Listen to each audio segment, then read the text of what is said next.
ಕರ್ನಾಟಕ ದಿನದ ಟಾಪ್ ಸುದ್ದಿಗಳು updates national international ಪ್ರತಿಯೊಂದು ಸುದ್ದಿಯ speed round up top 18 at 8ಗೆ ಸ್ವಾಗತ. ನಾನ್ ಶರ್ಮಿತಾ ಶೆಟ್ಟಿ. ಟಾಪ್ 18 ನಲ್ಲಿ ಮೊದಲ ಸುದ್ದಿ, ಪಾಕಿಸ್ತಾನ ಎಂತ ದುರ್ಗತಿಗೆ ತಲುಪಿದೆ ಅಂದ್ರೆ ಅಲ್ಲಿ ತಿನ್ನೋಕೆ ಕುಡಿಯೋಕೆ ಏನು ಕೊಂಡ್ಕೊಳ್ಳೋಕೆ ಆಗ್ತಾ ಇಲ್ಲ. ಇದರ ನಡುವೆ ಇನ್ಮುಂದೆ ಅಲ್ಲಿ ವಾಹನಗಳು ಸಿಗಲ್ಲ, ಹಾಕೋಕೆ ಬಟ್ಟೆನೂ ಸಿಗಲ್ಲ. ಆರ್ಥಿಕ ಸಂಕಷ್ಟಕ್ಕೆ ಬಾಗಿಲು ಮುಚ್ಚುತ್ತಿದೆ ಪಾಕಿಸ್ತಾನ. ಕಾರ್, ಟೈರ್ಸ್, ಟೆಕ್ಸ್ಟೈಲ್ ಕಾರ್ಖಾನೆಗಳು ಬಂದ್. ಮಾಡಿದ್ದುಣ್ಣೋ ಮಾರಾಯ. ಈ ಗಾದೆ ಮಾತು ಪಾಕಿಸ್ತಾನಕ್ಕೆ ಈಗ ಅನ್ವಯ ಆಗ್ತಿದೆ. ಪದೇ ಪದೇ ಭಾರತದ ವಿರುದ್ಧ ಖ್ಯಾತೆ ತೆಗೆದು ಭಾರತವನ್ನೇ ಮುಗಿಸಲು ಹೊರಟಿದ್ದ ಪಾಕ್ ಇದೀಗ ತಾನೇ ತೋಡಿದ ಗುಂಡಿಗೆ ತಾನೇ ಬಿದ್ದಿದೆ. ಆ ದೇಶದಲ್ಲಿ ಉಂಟಾಗಿರೋ ಆರ್ಥಿಕ ಮುಗ್ಗಟ್ಟು ಇದೀಗ ಇಡೀ ದೇಶಕ್ಕೆ ಬೀಗ ಬೀಳುವ ಪರಿಸ್ಥಿತಿ ಬಂದಿದೆ. ಪಾಕಿಸ್ತಾನದಲ್ಲಿ ತಿನ್ನೋ ಅನ್ನ, ಕುಡಿಯೋ ಹಾಲಿನ ಬೆಲೆಯು ಗಗನಕ್ಕೆ ಮುಟ್ಟಿದೆ. ಪೆಟ್ರೋಲ್ ಕೊಳ್ಳೋಕೆ ಆಗ್ತಿಲ್ಲ. ಈ ನಡುವೆ ದುಡ್ಡಿಲ್ಲದೆ ಕಾರು, ಟೈರ್ ಕಾರ್ಖಾನೆಗಳ ಜೊತೆಗೆ ಟೆಕ್ಸ್ಟೈಲ್ ಕಾರ್ಖಾನೆಗಳು ಕೂಡ ಬಂದ್ ಆಗಿವೆ. ಪಾಕ್ನಲ್ಲಿ ಸುಜುಕಿ, ಹೋಂಡಾ ಹಾಗೂ ಟೊಯೋಟಾ ಕಂಪನಿಗಳು ವಾರದಿಂದ ಬಾಗಿಲು ತೆರೆದೇ ಇಲ್ಲ. ಇದೀಗ ಟೆಕ್ಸ್ಟೈಲ್ಸ್ ಕೂಡ ಬಂದ್ ಆಗಿರೋದ್ರಿಂದ ಕೆಲ ದಿನಗಳಲ್ಲೇ ಬಟ್ಟೆಗೂ ಪಾಕ್ ಪರದಾಡುವಂತಾಗಿದೆ. Bureau report, news 18. ತೆಲಂಗಾಣದಲ್ಲಿ ದಿನದಿಂದ ದಿನಕ್ಕೆ ರಾಜಕೀಯ ಜಂಗಿ ಕುಸ್ತಿ ತುಂಬಾನೇ ವೈಯಕ್ತಿಕ ಆಗ್ತಿದೆಯಾ ಅಂತ ಅನ್ನಿಸ್ತಾ ಇದೆ. ಬಿಆರ್ಎಸ್ ಶಾಸಕರ ವಿರುದ್ಧ ಅನುಚಿತ ಹೇಳಿಕೆ ಕೊಟ್ಟಂತ ವೈಆರ್ಎಸ್ಟಿಸಿ ಅಧ್ಯಕ್ಷೆ ಶರ್ಮಿಳಾ ಬಂಧನ ಆಗಿದೆ.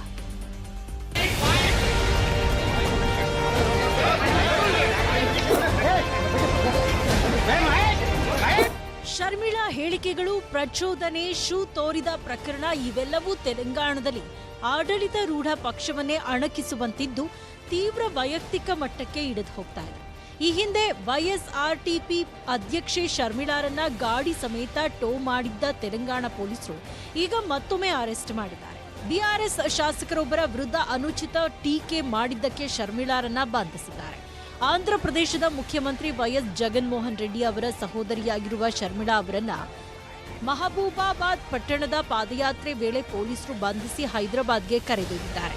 ಶರ್ಮಿಳಾ ವಿರುದ್ಧ ಮಹಬೂಬಾಬಾದ್ ಪಟ್ಟಣ ಪೊಲೀಸ್ ಠಾಣೆಯಲ್ಲಿ ಶಾಂತಿ ಭಂಗ, ಪ್ರಚೋದನೆ, ಪರಿಶಿಷ್ಟ ಜಾತಿ ಪಂಗಡಗಳ ದೌರ್ಜನ್ಯ ತಡೆ ಕಾಯ್ದೆ ಅಡಿಯಲ್ಲಿ ಪ್ರಕರಣ ದಾಖಲಿಸಲಾಗಿದೆ.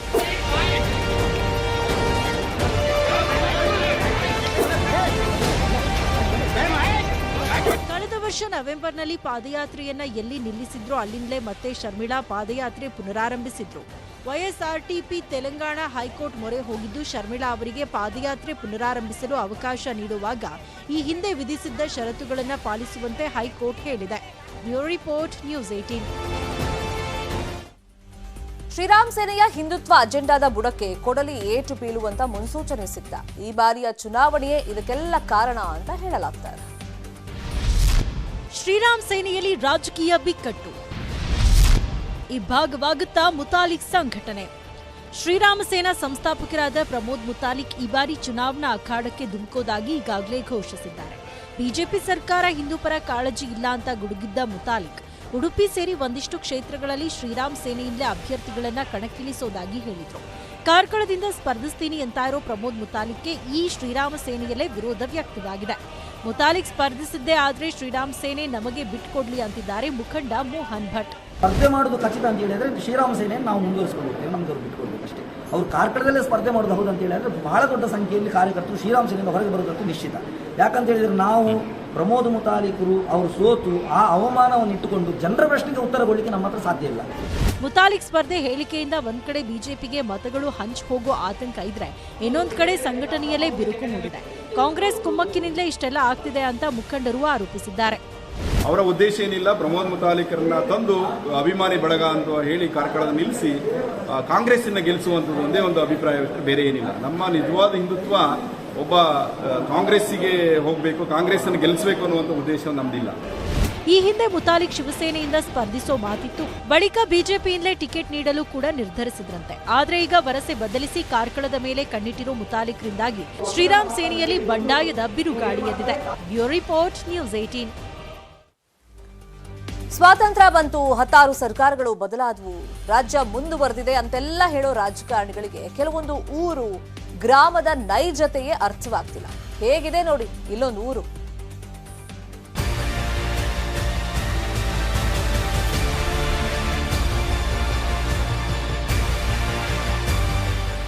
ಇದು ಉತ್ತರ ಕನ್ನಡ ಜಿಲ್ಲೆಯ ಜೋಯಿಡಾ ತಾಲೂಕಿನ ಬಜಾರ ಕೊಣಂಗಹಳ್ಳಿ. ಸರಿಸುಮಾರು 1000 ಜನಸಂಖ್ಯೆ ಹೊಂದಿರುವಂತಹ ಹಳ್ಳಿಗಳು ಇಲ್ಲಿವೆ. ರಸ್ತೆ ಸಂಪರ್ಕ ಇಲ್ಲದೆ ಇಲ್ಲಿನ ಜನ ಪರದಾಟವನ್ನ ನಡೆಸ್ತಾ ಇದ್ದಾರೆ. ಶಾಲಾ ವಿದ್ಯಾರ್ಥಿಗಳು ಸಾರಿಗೆ ವ್ಯವಸ್ಥೆ ಇಲ್ಲದೆ ದಿನನಿತ್ಯವೂ ಕೂಡ ಇಲ್ಲಿ ಕಾಲ್ನಡಿಗೆಯಲ್ಲಿ ಶಾಲೆಗೆ ತೆರಳಬೇಕಾದಂತ ಸ್ಥಿತಿ. ದಶಕದ ಸಮಸ್ಯೆಗೆ ಇನ್ನೂ ಪರಿಹಾರವೇ ಸಿಕ್ಕಿಲ್ಲ. ರಸ್ತೆ ಇಲ್ಲದಿದ್ದ ಕಾರಣಕ್ಕೆ ಗಾಡಿ ಇರೋದಿಲ್ಲ, ಮಕ್ಕಳಿಗೆಲ್ಲ ಶಾಲೆಗಳಿಗೆಲ್ಲ ಕಳಿಸ್ಲಿಕ್ಕೆ ಆಗೋದಿಲ್ಲ. ಅದಕ್ಕಾಗಿ ಹೊರಗಡೆ ಶಾಲೆಗೆ ಹಾಕಬೇಕಾಗತ್ತೆ. ಸರ್ಗಳು ಇರೋದಿಲ್ಲ, ಟೀಚರ್ಸ್ಗಳು ಇರ್ತಾ ಇಲ್ಲ, ಯಾಕಂದ್ರೆ ವ್ಯವಸ್ಥೆ ಇಲ್ಲ ಇರುವಂಥದ್ದು. ಗಾಡಿ ಇದ್ರೂ ಕೂಡ ಅರ್ಧ ದಾರಿಯಿಂದ ತಲೆ ಮೇಲೆ ಹೊತ್ಕೊಂಡು ಹೋಗಬೇಕಾಗತ್ತೆ. ಬ್ರಿಡ್ಜ್ ಇಲ್ಲದ ಕಾರಣ ಬಹಳ ತೊಂದರೆ ಆಗ್ತಾ ಇದೆ. ಬಜಾರ ಕೋಣಂಗ್ ಹಳ್ಳಿಯಿಂದ ಜೋಯಿಡಾ ಅಂದಾಜು 15 ಕಿಲೋಮೀಟರ್. ಏನೇ ಅಗತ್ಯ ವಸ್ತು ಬೇಕಂದ್ರೂ ಕೂಡ ಕಾಲ್ನಡಿಗೆಯಲ್ಲಿ 5-6 ಕಿಲೋಮೀಟರ್ ನಡೆಯಲೇಬೇಕು. ಆರೋಗ್ಯ ವ್ಯವಸ್ಥೆ ಅನ್ನುವಂಥದ್ದು ಗಗನ ಕುಸುಮ. ಯಾರಾದ್ರೂ ರೋಗಕ್ಕೆ ತುತ್ತಾದ್ರೆ ಜೋಳಿಗೆಯಲ್ಲಿ ಹೊತ್ತುಕೊಂಡು ಜೋಯಿಡಾಕ್ಕೆ ಬರುವ ಸ್ಥಿತಿ. ನಮಗೆ ಮೂಲಭೂತ ಸೌಕರ್ಯದ ಅವಶ್ಯಕತೆ ಇದೆ. ಎಲೆಕ್ಷನ್ ಬರ್ತಾ ಇದೆ, 3 ತಿಂಗಳು 4 ತಿಂಗಳು ಇದೆ. ಇವಾಗ ನಾವು ಸಮಸ್ಯೆ ನಮ್ಮ ಬಗೆಹರಿಸಿಲ್ಲಾದರೆ ನಾವು ಖಂಡಿತವಾಗಿ ಬಹಿಷ್ಕಾರ ಮಾಡ್ತೀವಿ. ಜೋಯಿಡಾದ ಈ ಹಳ್ಳಿಗಳಿಗೆ ಕಡೆ ಪಕ್ಷ ಒಂದು ರಸ್ತೆ ಸಂಪರ್ಕ ವ್ಯವಸ್ಥೆ ಕಲ್ಪಿಸೋಕೆ ಆಗದ ಇಲ್ಲಿಯ ಜನನಾಯಕರು ಇಲ್ಲಿಯ ಜನ ಈ ಬಾರಿ ಚುನಾವಣೆಯಲ್ಲಿ ಗೆಲ್ಲಿಸಬೇಕಾ? ನೀವೇ ಉತ್ತರಿಸಿ. ದರ್ಶನ್ ನಾಯಕ್, ನ್ಯೂಸ್ 18, ಕಾರವಾರ. ಸರ್ಕಾರವನ್ನ ಶ್ರೀಮಂತ ಮಾಡೋದು ಅಬಕಾರಿ ಇಲಾಖೆ, ಆದ್ರೆ ಇದೇ ಇಲಾಖೆ ಅದೆಷ್ಟೋ ಸಂಸಾರಗಳನ್ನ ಬೀದಿಗೆ ತಂದಿದೆ. ಅದಕ್ಕಾಗಿ ಮಹಿಳೆಯರು ಬೀದಿಗಿಳಿದಿರೋದು.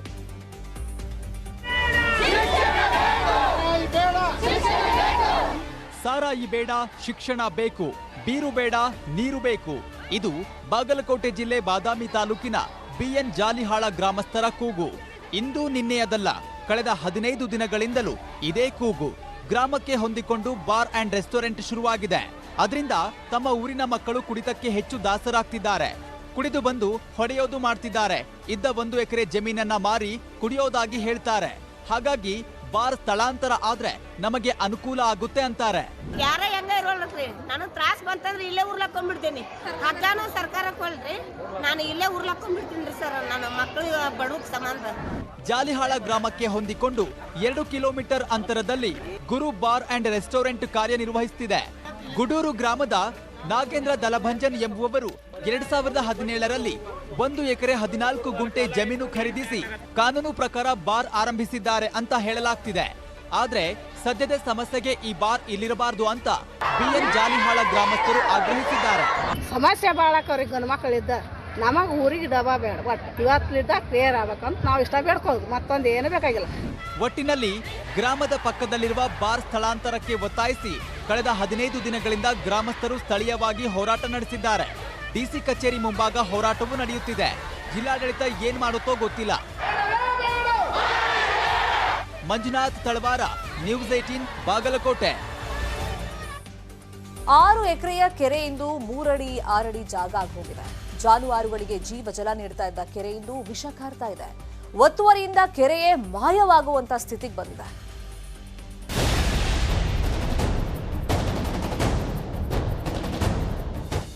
ಈ ದೃಶ್ಯ ನೋಡಿದ್ರೆ ಯಾರಾದ್ರೂ 6 ಎಕರೆ ಇತ್ತು ಈ ಕೆರೆ ಅಂದ್ರೆ ನಂಬೋದಕ್ಕೆ ಆಗುತ್ತಾ? ಅಸಲಿಗೆ ಇದು 6 ಎಕರೆ ಕೆರೆಯಾಗಿತ್ತು. ಈಗ ಹಿಂಗಾಗಿದೆ. ಪುಟ್ಟ ಕುಂಟೆಯಾಗಿರೋ ಈ ಕೆರೆ ಸುತ್ತಮುತ್ತಲೂ ನೀಲಗಿರಿ ಗಿಡಗಳು ಬೆಳೆದಿವೆ. ಬೆಂಗಳೂರು ಹೊರವಲಯದ ಆನೇಕಲ್ ತಾಲೂಕಿನ ಗೆರಟಿಗಿನ ಬೆಲೆ ಗ್ರಾಮದ ಸರ್ವೆ ನಂಬರ್ 68ರಲ್ಲಿರೋ ಕೆರೆಯ ಅಸಲಿ ಕಹಾನಿ ಇದು. ನಾವು ಚಿಕ್ಕ ಮಕ್ಕಳಲ್ಲಿ ನಾವು ಈ ಕಡೆ ಎಲ್ಲ ಆಟ ಆಡಕ್ ಬರ್ತಿದ್ವಿ. ಊರಿನ ಪಕ್ಕದಲ್ಲೇ ಗ್ರಾಮಕ್ಕೆ ಹೊಂದ್ಕೊಂಡಿರುವಂತ ಈ ಒಂದು ಕೆರೆ ಇದ್ದು, ಮೊದಲು ಕೆರೆ ಇತ್ತಿದ್ದು. ಈ ಸಮಯದಲ್ಲಿ ಬಂದು ನೋಡುವಾಗ ನಾವು ಈ ಕಡೆ ಬಂದು ಓಡುವಾಗ ಬರೀ ಸಣ್ಣದು ಒಂದು ಕುಂಟೆ ಮಾತ್ರ ಕಾಣ್ತಿದೆ. ಈ ಊರಿನ ಗ್ರಾಮಸ್ಥರೇ ಕೆಲವರು ನೀಲಗಿರಿ ಗಿಡಗಳನ್ನೆಲ್ಲ ಹಾಕೊಂಡು ಒತ್ತುವರಿ ಮಾಡ್ಕೊಂಡಿದ್ದಾರೆ. ತಮಿಳುನಾಡು ಸೇರಿದಂತೆ ಗಡಿಭಾಗದ ಗ್ರಾಮದ ಜನ ಜಾನುವಾರುಗಳಿಗೆ ಇದೇ ಜೀವನಾಡಿ. ಗ್ರಾಮದ ಕೆಲ ಖಾಸಗಿ ವ್ಯಕ್ತಿಗಳು ಹಣದಾಸೆಗೆ ಕೆರೆಯನ್ನ ಒತ್ತುವರಿ ಮಾಡಿಕೊಂಡು ನೀಲಗಿರಿ ನೆಡುತೋಪುಗಳನ್ನಾಗಿ ಮಾಡಿ ಲಕ್ಷ ಲಕ್ಷ ಹಣ ಸಂಪಾದಿಸುತ್ತಿದ್ದಾರೆ. ಏನೋ ಕೆರೆ ಅಸ್ತಿತ್ವ ಇಲ್ಲದಿದ್ದರೂ ಎಂದಿಗೂ ಸರ್ಕಾರಿ ದಾಖಲೆಗಳಲ್ಲಿ ಸರ್ವೆ ನಂಬರ್ 68ರಲ್ಲಿ ಸರ್ಕಾರಿ ಕೆರೆ ಇರುವಿಕೆ ಬಗ್ಗೆ ಉಲ್ಲೇಖವಿದೆ. ಸರ್ಕಾರಿ ನೆಲನೇ ಗ್ರಾಮ ನಕ್ಷೆಯನ್ನು ತೆಗೆದುಕೊಂಡು ಬಂದ ನೋಡಿ ಅದನ್ನ ಅವರು ಬೋರ್ಡ್ ಅನ್ನು ಹಾಕಿದ್ದಾರೆ. ಆದ್ರೆ ಇಲ್ಲಿ ಕೆಲವೊಂದು ಕಿಡಿಗೇಡಿಗಳು ಏನ್ ಮಾಡಿದ್ದಾರೆ, ಅದನ್ನು ಕಿತ್ತಿ ಅದನ್ನ ಎಸೆದು ಕೆರೆ ಭಾಗದಲ್ಲಿ ಅವರು ಗಿಡಗಳನ್ನು ನೆಟ್ಟಿ ಮುಂದುವರಿಸಿಕೊಂಡೇ ಹೋಗ್ತಾ ಇದ್ದಾರೆ. ಕಂದಾಯ ಇಲಾಖೆ ಅಧಿಕಾರಿಗಳು ಕೆರೆ ಜಾಗವನ್ನ ಗುರುತಿಸಿ ಸೂಚನಾ ಫಲಕವನ್ನ ನೆಟ್ಟು ಹೋಗಿದ್ದಾರೆ. ಆದ್ರೆ ಯಾರೋ ಕಿಡಿಗೇಡಿಗಳು ಸೂಚನಾ ಫಲಕವನ್ನ ಕಿತ್ತೆಸೆದಿದ್ದಾರೆ. ಜಾನುವಾರುಗಳ ಕುಡಿಯುವ ನೀರನ್ನ ಕಸಿದವರು ಈಗ ಅಧಿಕಾರಿಗಳ ಕಣ್ಣಿಗೆ ಕಾಣಿಸುತ್ತಿಲ್ಲವೇ? ಆದೂರು ಚಂದ್ರು, ನ್ಯೂಸ್ 18, ಆನೇಕಲ್. ಕೊರೋನಾ ಅದೆಷ್ಟು ಜನರನ್ನ ಬೀದಿಗೆ ತಳ್ತು, ಅಷ್ಟೇ ಜನರನ್ನ ನಿಜಕ್ಕೂ ಆತ್ಮನಿರ್ಭರ ಆಗಿ ಪರಿವರ್ತಿಸಿದೆ. ಇನ್ನೇನು ಎಲ್ಲವೂ ಮುಗಿಯಿತು ಅನ್ನುವಾಗಲೇ ಹೊಸ ಜೀವನವನ್ನ ಕಟ್ಕೊಳ್ಳೋದಕ್ಕೆ ಜೀವನ ಮಾರ್ಗವನ್ನ ತೋರಿಸಿದೆ.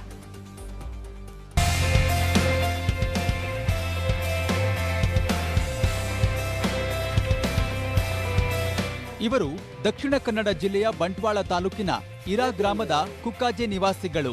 ಕೊರೋನಾ ಲಾಕ್ಡೌನ್ ಹೇರಿಕೆಯಾದ ಸಂದರ್ಭದಲ್ಲಿ ಗಾರೆ ಕೆಲಸ ಮಾಡ್ತಿದ್ದ ಸಚೀಂದ್ರ ಮತ್ತು ಜಯಲಕ್ಷ್ಮಿ ಕುಟುಂಬ ಉದ್ಯೋಗವಿಲ್ಲದೆ ಸಂಕಷ್ಟ ಅನುಭವಿಸಿತ್ತು. ಇದೇ ಸಂದರ್ಭದಲ್ಲಿ ಪತ್ನಿ ಜಯಲಕ್ಷ್ಮಿ ತೆಂಗಿನ ಗೆರಟೆ ಅಂದ್ರೆ ತೆಂಗಿನ ಚಿಪ್ಪು ಬಳಸಿ ಅಲಂಕಾರಿಕ ವಸ್ತುಗಳನ್ನ ತಯಾರಿಸುವುದಕ್ಕೆ ನಿರ್ಧರಿಸಿದ್ರು. ಇದು ಗೆರಟೆಯಲ್ಲಿ ಕಲಾಕೃತಿಗಳನ್ನು ಮಾಡ್ತಾ ಇದ್ದೇವೆ.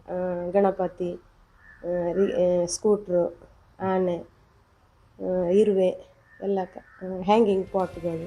ಮೊದಲಿಗೆ ತಮ್ಮ ಮನೆಗೆ ಬೇಕಾಗುವ ಕರಕುಶಲ ವಸ್ತುಗಳನ್ನ ಗೆರಟೆಯಲ್ಲಿ ತಯಾರಿಸಿದ್ದ ಜಯಲಕ್ಷ್ಮಿಗೆ ಈ ವಸ್ತುಗಳಿಗೆ ಬೇಡಿಕೆ ದೊರೆಯುತ್ತಿರುವುದು ಕಂಡುಬಂದಿದೆ. ಈ ಕಾರಣಕ್ಕಾಗಿ ಗೆರಟೆಗಳಿಂದ ಅಲಂಕಾರಿಕ ಕರಕುಶಲ ವಸ್ತುಗಳನ್ನ ತಯಾರಿಸಿ ಮಾರಾಟ ಮಾಡುವುದಕ್ಕೆ ನಿರ್ಧರಿಸಿದ್ರು. ಈ ಕಸುಬನ್ನ ಇನ್ನಷ್ಟು ಉನ್ನತ ಮಟ್ಟಕ್ಕೆ ಕೊಂಡೊಯ್ಯೋದಕ್ಕೆ ಸರ್ಕಾರದಿಂದ 75,000 ರೂಪಾಯಿಗಳನ್ನ ಸಾಲ ಪಡೆದು ಯಂತ್ರಗಳ ಮೂಲಕ ಕರಕುಶಲ ವಸ್ತು ತಯಾರಿಸಿದ್ದಾರೆ.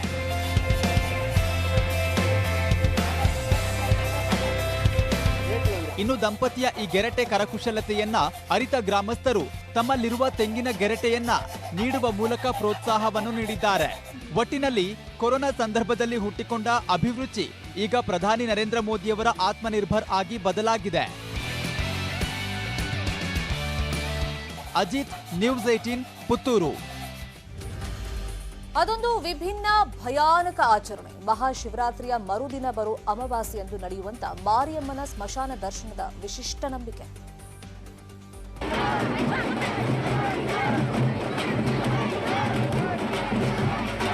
ಸ್ಮಶಾನದಲ್ಲಿ ಗೋರಿ ಮೇಲೆ ನಿಂತು ನೃತ್ಯ ಮಾಡುತ್ತಾ ಸಿಗರೇಟ್ ಸೇದುತ್ತಿರುವ ಕಾಳಿ ವೇಷಧಾರಿ, ಮತ್ತೊಂದೆಡೆ ಬಲಿ ಕೊಟ್ಟ ಕುರಿಯ ರಕ್ತ ಸೇವಿಸುತ್ತಿರುವ ಭಯಾನಕ ದೃಶ್ಯಗಳು. ಇದೆಲ್ಲ ಕಂಡುಬಂದಿದ್ದು ಕೋಲಾರ ಜಿಲ್ಲೆಯ ಬಂಗಾರಪೇಟೆ ಪಟ್ಟಣದ ಕುಂಬಾರಪಾಳ್ಯ ಸ್ಮಶಾನದಲ್ಲಿ. ಮಹಾಶಿವರಾತ್ರಿ ಹಬ್ಬದ ಮರುದಿನದ ಅಮಾವಾಸ್ಯೆ ದಿನದಂದು ಸ್ಮಶಾನದಲ್ಲಿನ ನಡೆಯುವಂತಹ ಕರುಮಾರಿಯಮ್ಮ ದೇವಿಯ ವಾರ್ಷಿಕೋತ್ಸವ.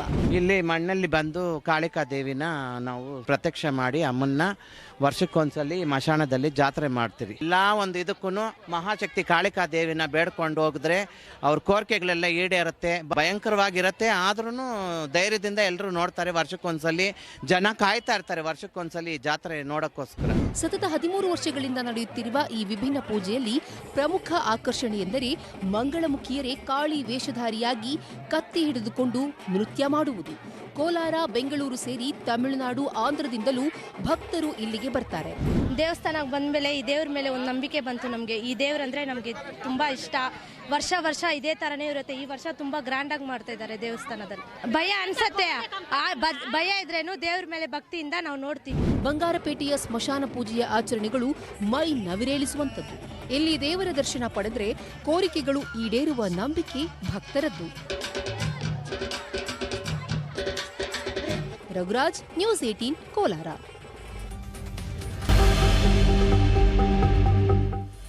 Welcome back. ರಾಜ್ಯದಲ್ಲಿ ಎಲೆಕ್ಷನ್ ಕಾವು ಜೋರಾಗ್ತಾ ಇದ್ದಂತೆ ರಾಷ್ಟ್ರೀಯ ಮಟ್ಟದ ನಾಯಕರು ರಾಜ್ಯ ಪ್ರವಾಸವನ್ನ ಕೈಗೊಳ್ತಾ ಇದ್ದಾರೆ. ಇಲ್ಲಿ ಕಾರ್ಯಕರ್ತರಿಗೆ ಕ್ಲಾಸ್ ತಗೊಳ್ಳೋದು ಮತ್ತೆ ಬೇರೆ ಬೇರೆ ಕಾರ್ಯಕ್ರಮಗಳಲ್ಲಿ ಪಾಲ್ಗೊಳ್ಳೋದು ಇಂಥದ್ದೆಲ್ಲ ನಡೆಸ್ತಾ ಇದ್ದಾರೆ. ಇವತ್ತು ಹಾಗೇನೆ ನಾಳೆ ಜೆಪಿ ನಡ್ಡಾ ರಾಜ್ಯ ಪ್ರವಾಸವನ್ನ ಕೈಗೊಳ್ತಾ ಇದ್ದಾರೆ. ಉಡುಪಿ ಹಾಗೇನೆ ಚಿಕ್ಕಮಗಳೂರು, ಮಲೆನಾಡು ಹಾಗೇನೆ ಕರಾವಳಿ ಭಾಗದಲ್ಲಿ ಪ್ರವಾಸವನ್ನ ಕೈಗೊಳ್ತಾರೆ. ಶ್ರೀಕೃಷ್ಣ ಮಠಕ್ಕೆ ಭೇಟಿ ಕೊಡ್ತಾರೆ.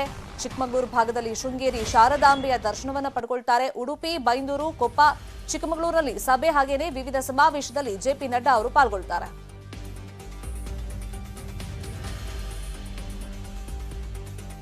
ಇದೇ ವಿಚಾರವಾಗಿ ಮತ್ತಷ್ಟು ಮಾಹಿತಿಯನ್ನು ಕೊಡೋದಕ್ಕೆ ನೇರ ಸಂಪರ್ಕದಲ್ಲಿ ಜಾಯಿನ್ ಆಗಿದ್ದಾರೆ ನಮ್ಮ ಉಡುಪಿ ರಿಪೋರ್ಟರ್ ಪರೀಕ್ಷಿತ್ ಶೇಟ್. ಪರೀಕ್ಷಿತ್ ಶೇಟ್, ಉಡುಪಿಯಲ್ಲಿ ಫಸ್ಟ್ ಕೃಷ್ಣ ಮಠಕ್ಕೆ ಭೇಟಿ, ತದನಂತರ ಅಲ್ಲಿ ಕಾರ್ಯಕರ್ತರಿಗೆ ಕ್ಲಾಸ್ ಸಮಾವೇಶ, ಅಂದ್ರೆ ಯಾವ್ಯಾವ ಪ್ರೋಗ್ರಾಮ್ ಅಲ್ಲಿ ಎಷ್ಟೆಷ್ಟು ಗಂಟೆಗೆ ಜೆಪಿ ನಡ್ಡಾ ಅವರು ಉಡುಪಿ ಭಾಗದಲ್ಲಿ ಪಾಲ್ಗೊಳ್ತಾ ಇದ್ದಾರೆ, ಇದರಿಂದ ಬಿಜೆಪಿಗೆ ಆಗುವಂತ ಲಾಭದ ಬಗ್ಗೆ ಎಕ್ಸ್ಪ್ಲೇನ್ ಮಾಡ್ಕೊಂಡು ಹೋಗೋದಾದ್ರೆ?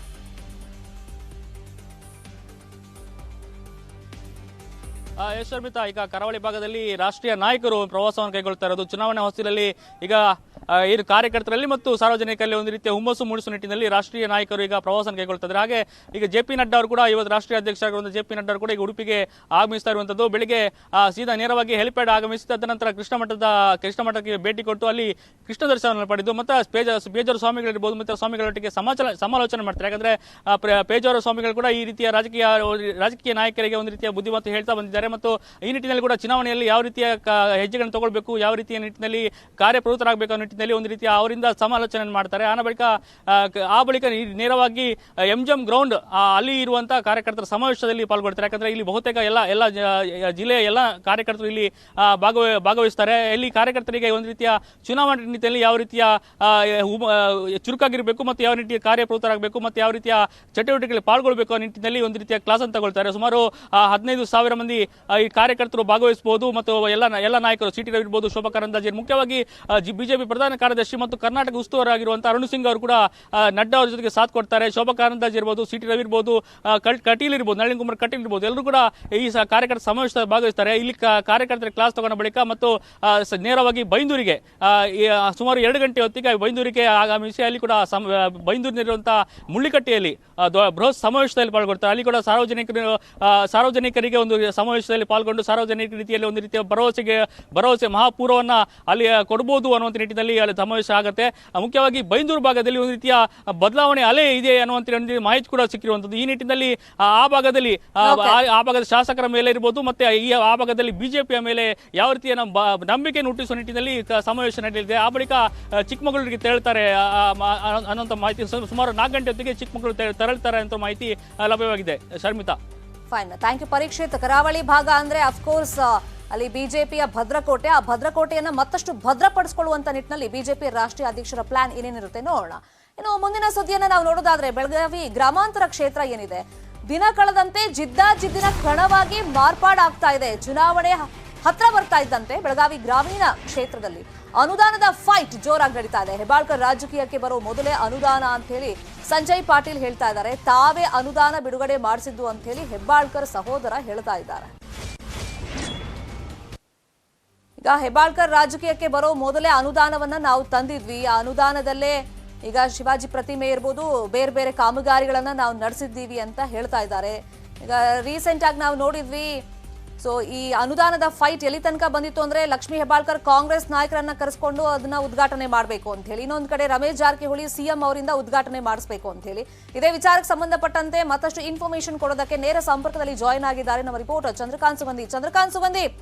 ಒಂದ್ ಕಡೆ ಸವಾಲನ್ನ ಹಾಕಿರೋದು ರಮೇಶ್ ಜಾರಕಿಹೊಳಿ ಅವರು, ಹೆಂಗಾದ್ರೂ ಮಾಡಿ ಈ ಸಲ ಹೆಬ್ಬಾಳ್ಕರ್ ಅವರನ್ನ ಸೋಲಿಸ್ತೀನಿ ಅಂತ. ಇನ್ನೊಂದ್ ಕಡೆ ಅನುದಾನದ ಫೈಟ್ ಅಂದ್ರೆ ಬಿಜೆಪಿ ನಾಯಕರನ್ನ ಕರೆಸ್ಬಿಟ್ಟು ಉದ್ಘಾಟನೆ ಮಾಡಬೇಕು ಅಂತ ಹೇಳಿ, ಈ ಕಡೆ ಹೆಬ್ಬಾಳ್ಕರ್ ಕಾಂಗ್ರೆಸ್ ನಾಯಕರನ್ನ ಕರೆಸಿ ಉದ್ಘಾಟನೆ ಮಾಡಬೇಕು ಅಂತ. ಇದರ ಮಧ್ಯೆ ಈಗ ಸಂಜಯ್ ಪಾಟೀಲ್ ಎಂಟ್ರಿ, ಯಾರು ಉದ್ಘಾಟನೆ ಮಾಡ್ತಾರೆ?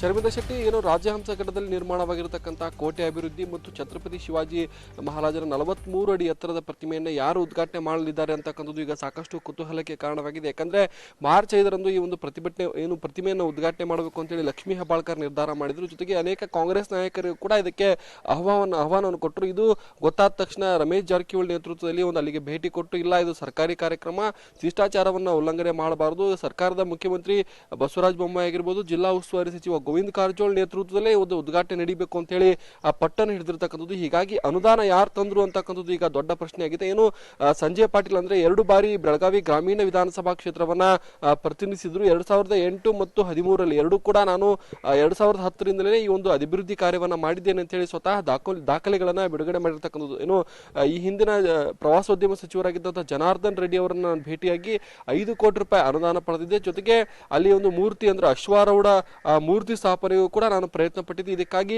70 ಲಕ್ಷ ಮಂಜೂರಾಗಿತ್ತು. ಆದ್ರೆ ಆ ಸರ್ಕಾರ ಬದಲಾದಂತ ಸಂದರ್ಭದಲ್ಲಿ ಆ ಎಲ್ಲ ಅನುದಾನಗಳು ಕಡಿತಗೊಂಡಿದ್ದು. ಈಗಲೂ ಕೂಡ ಲಕ್ಷ್ಮೀ ಹೆಬ್ಬಾಳ್ಕರ್ ಏನು ಅನುದಾನ ತಂದಿದ್ದಾರೆ, ಇದನ್ನು ಕೂಡ ಅನೇಕ ಸಂದರ್ಭದಲ್ಲಿ ಕಟಾವಾಗಿರ್ತಕ್ಕಂಥದ್ದು. ಏನು ಸಿದ್ದರಾಮಯ್ಯ ನೇತೃತ್ವದ ಸರ್ಕಾರದಲ್ಲೂ ಕೂಡ ಅನುದಾನ ಬಿಡುಗಡೆ ಆಗಿತ್ತು. ಬಳಿಕ ಇತ್ತೀಚೆಗೆ ಅಂದ್ರೆ ಲಕ್ಷ್ಮೀ ಹೆಬ್ಬಾಳ್ಕರ್ ಶಾಸಕರಾದ ಬಳಿಕ 3 ಕೋಟಿ ರೂಪಾಯಿ ಅನುದಾನ ಬಿಡುಗಡೆ ಆಗಿದೆ. 1 ಕೋಟಿ ರೂಪಾಯಿ ಅವರು ವೈಯಕ್ತಿಕವಾಗಿ ಹಾಕಿರ್ತಕ್ಕಂಥದ್ದು ಮತ್ತು 50 ಲಕ್ಷ ರೂಪಾಯಿ ವೆಚ್ಚದಲ್ಲಿ ಈ ಒಂದು ದೊಡ್ಡ ಪ್ರತಿಮೆ ನಿರ್ಮಾಣ ಮಾಡಲಾಗಿದೆ. 2010ರಿಂದಲೇ ಇಲ್ಲಿನ ರಸ್ತೆಗಳಾಗಿರ್ಬೋದು ಮತ್ತು ಅಲ್ಲಿ ಒಂದು ಕ್ಯಾಂಟೀನ್ ರೀತಿ ಅಂದ್ರೆ ಅಭಿವೃದ್ಧಿಗೆ ನಾನು ಕೂಡ ಅಭಿವೃದ್ಧಿಯನ್ನ ಮಾಡಿದ್ದೇನೆ ಅಂತೇಳಿ ಸಂಜಯ್ ಪಾಟೀಲ್ ಹೇಳಿರ್ತಕ್ಕಂಥದ್ದು. ಹೀಗಾಗಿ ಈ ಒಂದು ಪ್ರತಿಮೆ ಉದ್ಘಾಟನೆ ಇದೆ, ಸಾಕಷ್ಟು ಗೊಂದಲಗಳಿಗೆ ಕಾರಣವಾಗಿದೆ. ಶರ್ಮಿಳಾ ಶೆಟ್ಟಿ, ಈ ಪ್ರತಿಭಟನೆ ಯಾರು ಉದ್ಘಾಟನೆ ಮಾಡ್ತಾರೆ ಅಂತಕ್ಕಂಥದ್ದು ಇನ್ನೂ ಕೂಡ ನಿಗದಿ ಆಗಿಲ್ಲ. ಇನ್ನು ಸರ್ಕಾರದಿಂದ ಒಂದು ವೇಳೆ ನಿಗದಿ ಆಗಬೇಕಾಗಿದೆ. ಇದಕ್ಕಾಗಿ ಜಿಲ್ಲಾಡಳಿತ ಅಂದ್ರೆ ಜಿಲ್ಲಾಧಿಕಾರಿಗಳು ಮಧ್ಯದಲ್ಲಿ ಎಂಟ್ರಿ ಆಗ್ತಾರೆ. ಒಂದು ವೇಳೆ ಮಾರ್ಚ್ 15ರ ಒಳಗಾಗಿ ಇದು ಪ್ರತಿಮೆ ಉದ್ಘಾಟನೆ ಆಗದೇ ಇದ್ರೆ ಚುನಾವಣೆಯ ಬಳಿಕ ಉದ್ಘಾಟನೆ ಆಗುತ್ತೆ. ಹೀಗಾಗಿ ಬೆಳಗಾವಿ ಗ್ರಾಮೀಣ ವಿಧಾನಸಭಾ ಕ್ಷೇತ್ರದಲ್ಲಿ ಮರಾಠ ಮತದಾರರ ಮೇಲೆ ಇದು ಪರಿಣಾಮ ಬೀರುವ ಸಾಧ್ಯತೆ. ಹೀಗಾಗಿ ಬಿಜೆಪಿ ಇದನ್ನ ಮತ್ತು ಕಾಂಗ್ರೆಸ್ ಪ್ರತಿಷ್ಠೆಯಾಗಿ ಈಗ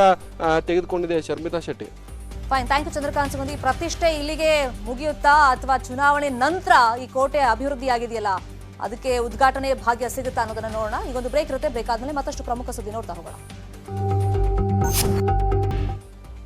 ವೆಲ್ಕಮ್ ಬ್ಯಾಕ್. ರಾಜ್ಯದಲ್ಲಿ ಮಹಿಳಾ ಐಎಎಸ್ ಐಪಿಎಸ್ ನಡುವೆ ವಾರ್ ಶುರುವಾಗಿದೆ. ಐಎಎಸ್ ಅಧಿಕಾರಿ ರೋಹಿಣಿ ಸಿಂಧೂರಿ ವಿರುದ್ಧ ಐಪಿಎಸ್ ಅಧಿಕಾರಿ ಡಿ ರೂಪಾ 19 ಆರೋಪ ಪಟ್ಟಿ ಬಿಡುಗಡೆ ಜೊತೆಗೆ ಅವರ ಖಾಸಗಿ ಫೋಟೋಗಳನ್ನು ರಿಲೀಸ್ ಮಾಡಿದ್ದಾರೆ.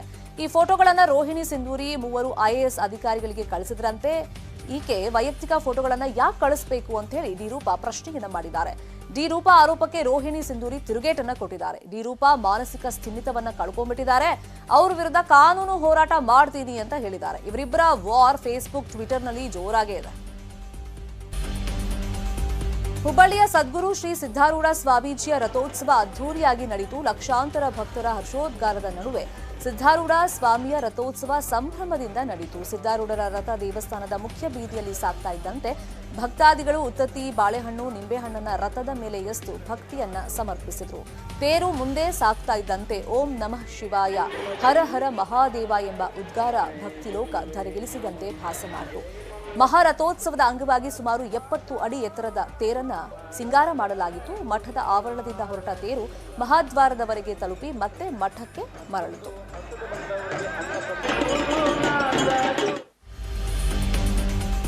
ಕೋಲಾರದಲ್ಲಿ ಹೆಲಿಕಾಪ್ಟರ್ ಮೂಲಕ ದೇವಸ್ಥಾನಕ್ಕೆ ಪುಷ್ಪಾರ್ಚನೆಯನ್ನ ಮಾಡಲಾಗಿದೆ. ಒಕ್ಕಲೇರಿ ಗ್ರಾಮದಲ್ಲಿರುವಂತಹ ಮಾರ್ಕಂಡೇಶ್ವರ ದೇಗುಲದ ಮೇಲೆ ಹೆಲಿಕಾಪ್ಟರ್ ಮೂಲಕ ಪುಷ್ಪಾರ್ಚನೆಯನ್ನ ಮಾಡಲಾಗಿದೆ. ಸಂಸದ ಮುನಿಸ್ವಾಮಿ ಮೊದಲ ಬಾರಿಗೆ ಇದನ್ನ ಆಯೋಜನೆ ಮಾಡಿದರು.